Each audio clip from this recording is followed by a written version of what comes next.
I'm usually an advocate on pushing people to share their testimonies, just because I know that people's testimonies, it can reach a lot of souls.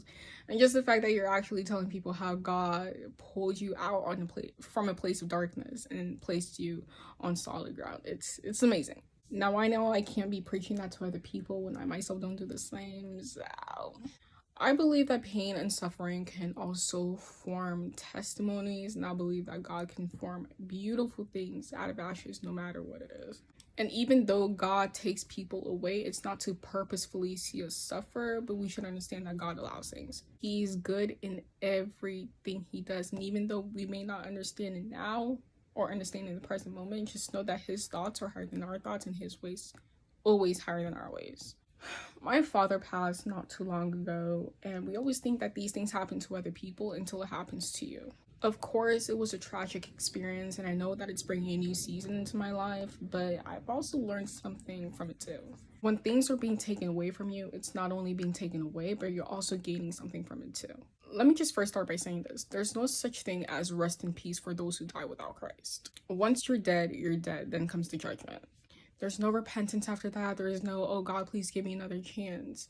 God might have given you plenty of chances, and this might be one right now, yet you still choose to ignore him.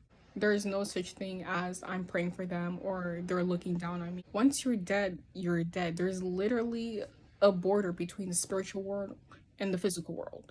My father, he believed in God. He wasn't agnostic or anything. He believed in the sovereignty of God. He believed in the one true God, the God of Abraham, Isaac, and Jacob. But he wouldn't per se follow the teachings of Christ.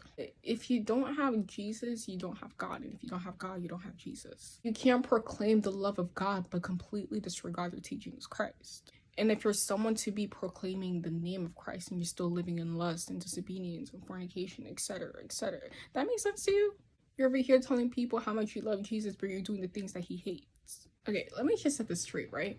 Giving to the homeless does not get to heaven. Treating other people the same does not get you to heaven. Treating people with kindness does not get to heaven. You can't balance out your good deeds and your bad deeds. That's just a yin-yang mentality, and that's just enough. Don't lose your salvation due to temporary pleasure. It is not worth it. You're proclaiming to love Christ, but you sin all week and go to church on Sunday. And to my brothers and sisters that are going through a time of loss right now, though you may fall 800 times, don't give up. You need to get back up.